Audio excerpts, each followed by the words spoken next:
Hi guys, welcome to Travel with Austin. I'm Austin, and today I'm going to be covering the Poasttown Controversy. But before we begin, let me put out this disclaimer. Anything presented in this video is based on freely available sources from the internet, and everything should be considered as speculation, not fact.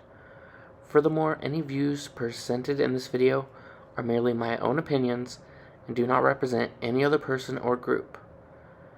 It is also important to remember they are opinions and should not be treated as fact. Okay, so now that we got that out of the way, we can begin. If you don't already know, Poasttown is an abandoned elementary school located in Ohio. It is reportedly haunted, and you can actually rent it out for paranormal investigations, which I actually have done, and the video you are seeing is actually video from the school itself. Now, what you might not know is that in 2012, Poasttown and its owners were accused of faking paranormal events.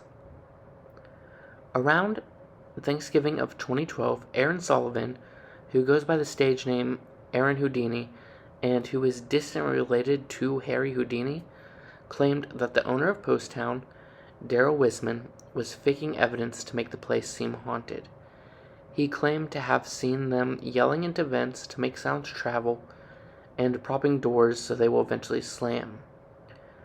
Sullivan also claimed that many other investigators had reached out to him saying they had proof of them faking evidence too. According to him, one group even had video of one of the owners sneaking into the gymnasium to play the sound of children's laughter from his phone.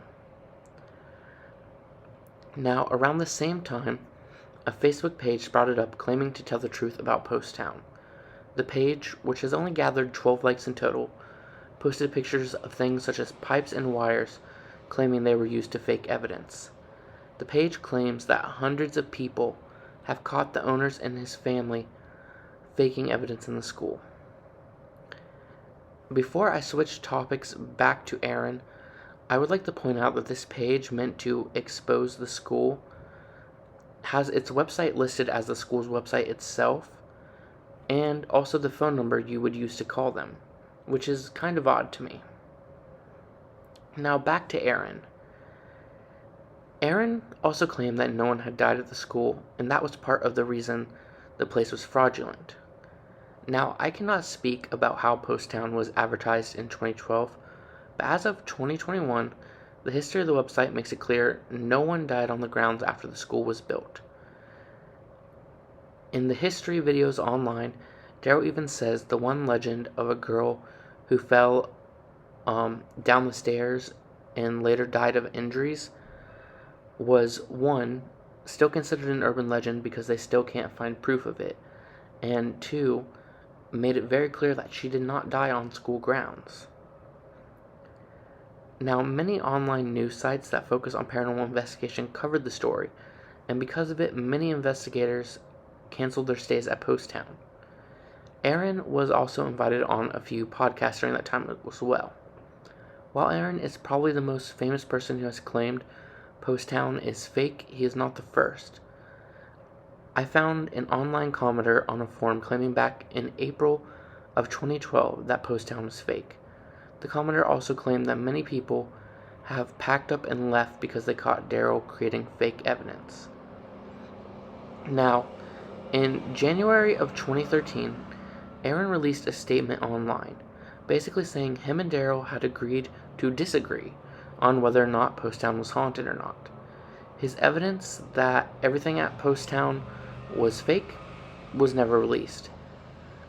Stating my own opinion, I find this rather odd. If you have proof that someone is disenfranchising tons of people and basically swindling them out of money, wouldn't you want to do everything possible you had to stop that? Also, if you had all this proof, why would you not release it? 2 days after his post, Aaron was on a radio show called Dead Air. He claimed that he and his agents had received death threats over calling Poasttown fake, and that he just wanted it to be all over.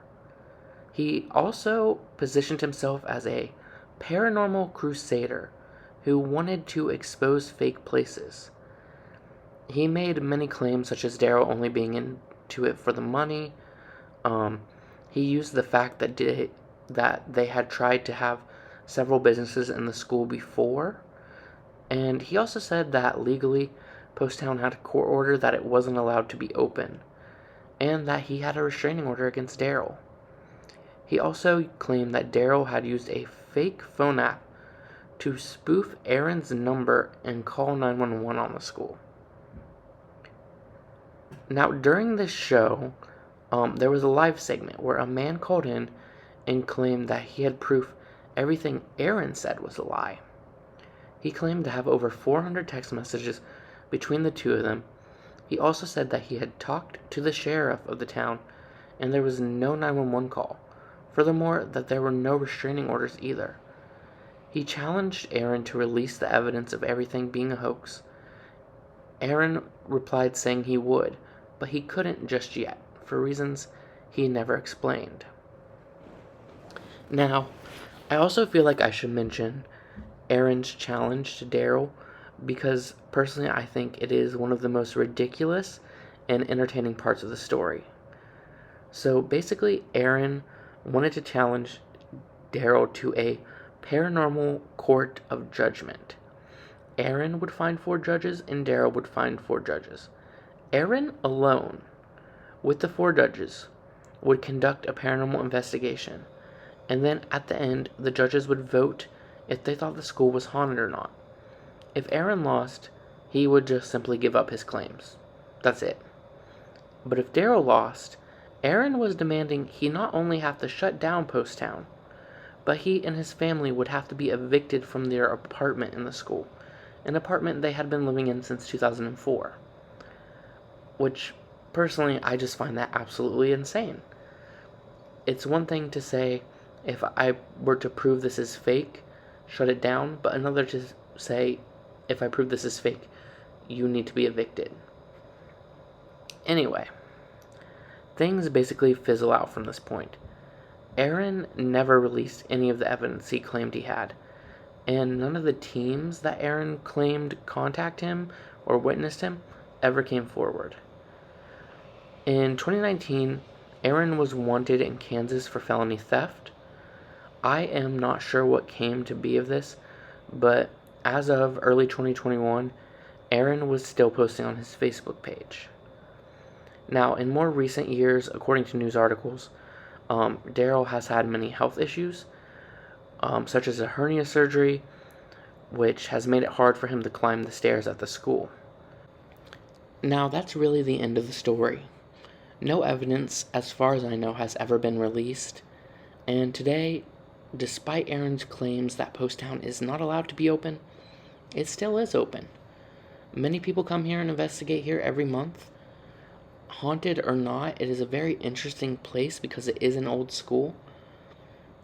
However, I'm not going to be the one to tell you whether or not it's haunted or anything like that. I just wanted to share this story of a forgotten controversy which has issues on both sides. So I hope you guys like this video. If you did, please give it a thumbs up and please subscribe. I make at least 1 new video each week. And also, don't send any hate or anything to either side of the people in this video, because none of us truly know what really is going on